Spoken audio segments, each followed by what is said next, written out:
Okay ဒီနေ့ story လေးတစ်ပုဒ်လောက်အတူတူသွားကြရအောင် Oxford University ကထုတ်တဲ့ Introductory Book 2 ဖြစ်ပါတယ် Story number 2 Mary worked in an office in London and she usually went out and had lunch in a restaurant. Mary က worked အလုပ်လုပ်ခဲ့တယ် in a office ရုံးတရုံးမှာ in London မှာရှိတဲ့ရုံးတရုံးမှာအလုပ်လုပ်ခဲ့ပါတယ် and ပြီးတော့မှ she usually ပုံမှန်အားဖြင့် went out အပြင်ကိုထွက်ပြီးတော့မှ had စားခဲ့တယ် lunch နေ့လည်စာကိုစားခဲ့ပါတယ် in a restaurant စားသောက်ဆိုင်တစ်ခုမှာနေ့လည်စာကိုစားခဲ့ပါတယ် she liked foreign food and often looked in the newspaper for the name of new restaurants because she enjoyed going to them and eating new things. She liked သူမကတဲ့ကြိုက်နေတဲ့ခဲ့တယ်ဘာလို့ foreign food တော့နိုင်ငံခြားအစားအစာတွေကိုသူမကကြိုက်နေတဲ့တယ် and ပြီးတော့မှ often မကြာခဏ looked ရှာဖွေခဲ့တယ် in the newspaper သတင်းစာတွေကနေရှာဖွေခဲ့တယ်တဲ့ for the name of new restaurant ဒီစားသောက်ဆိုင်အသစ်တွေရဲ့နာမည်တွေကိုသတင်းစာတွေထဲမှာရှာဖွေခဲ့ပါတယ် because အဘဲကြောင့်ဆိုတော့ she enjoyed သူကသဘောကျတယ် going to them အဲ့ဒါတွေကိုတွားပြီးတော့မှ eating new things အဲ့ဒါတွေကိုအဲ့ဒီစားသောက်ဆိုင်တွေတွားပြီးတော့မှအစားအစာအသစ်တွေကိုစားရတာကသူကသဘောကျပါတယ်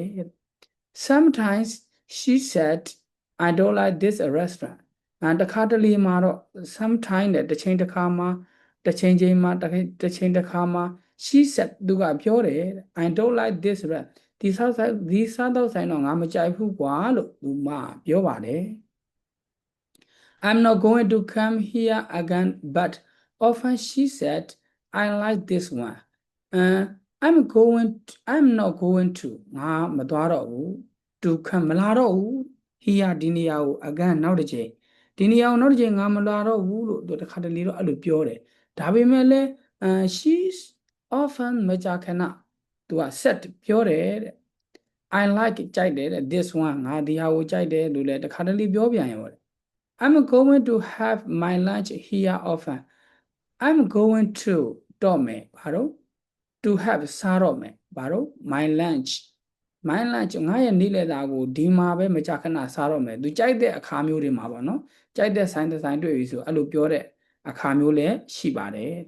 One day she saw the name of a new Greek restaurant in her newspaper and she went there for lunch One day တနေ့မှာ she saw သူကတွေ့ခဲ့တယ် the name of a new Greek restaurant Greek စားသောက်ဆိုင်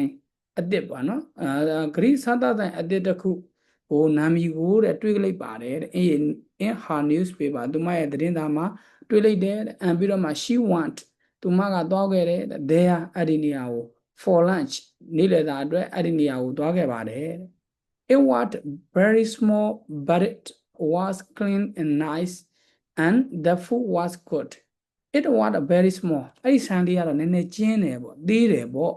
but ဒါပေမဲ့ it was clean တန်ရှင်းတယ်ပြီးတော့ nice ကောင်းတယ်အဆင်ပြေတယ်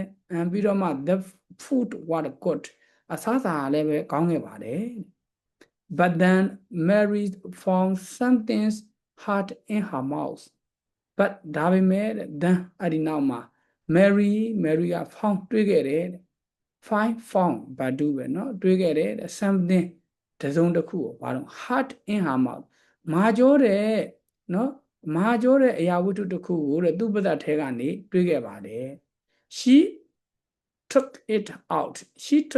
အဲ့ဒီအရာဝတ္ထုကိုပဒတ်ထဲကနေထုတ်လိုက်တယ် it was a burden အဲ့ဒါကကျယ်စီဖြစ်နေခဲ့တယ်တဲ့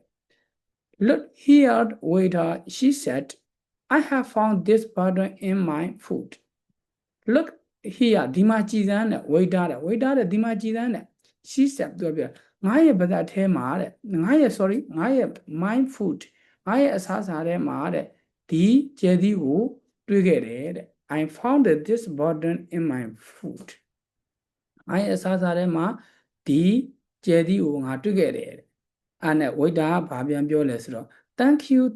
the waiter answer happily တဲ့ကျေးဇူးပါဗျကျေးဇူးပါဗျဘာဖြစ်လို့လဲဆိုတော့ the waiter answer happily ပျော်ရွှင်ခြင်းကိုကျေးဇူးပါဗျကျေးဇူးပါဗျသူပြောခဲ့တယ်တဲ့ I looked ငါဒီဟာကိုရှာခဲ့တယ်တဲ့ everywhere နေရာတိုင်းကို for it အဲ့ဒီကျဲသီးကိုငါနေရာတိုင်းကိုရှာခဲ့တယ်ဒါပေမဲ့ तू မတွေ့ဘူးဘာလို့လဲအဲ့ကျဲသီးက तू ကအဲ့ Mary ရဲ့ဒီအစားတောက်ထဲကနေတွေ့ခဲ့တော့ तू ရှာမတွေ့ဘူးပါကျဲသီးကဘလို့ပြုတ်သွားမှမသိဘူးပါလေအဲ့ဒါကိုပြောတာပေါ့နော်ဒါလေးတွေက तू ကစာပိုက်အားဖြင့်ကလည်း paragraph အားဖြင့်ကလည်းပဲများတယ်ဘုံဝမ်းတုံးကလို့တော့မဟုတ်ဘူးဘုံဝမ်းတုံးကနည်းနည်းတိုးတယ်ဒီကစာအသွားလားစာအသုံးလုံးလေးတွေနော်frequency ဘတ်အသုံးလုံးလေးတွေဘတ်တူအသုံးလုံးလေးတွေ restaurant ဆိုတဲ့ vocal အသုံးလုံးလေးတွေဒါလေးတွေကောင်းတာတွေ့ရပါတယ်ဒါကြောင့်ဒီဟာကိုလေ့လာခြင်းအပြင်မိမိအတွက်အကျိုးရှိမယ်လို့မျှော်လင့်ပါတယ်Okay let me stop here thank you so much good luck to you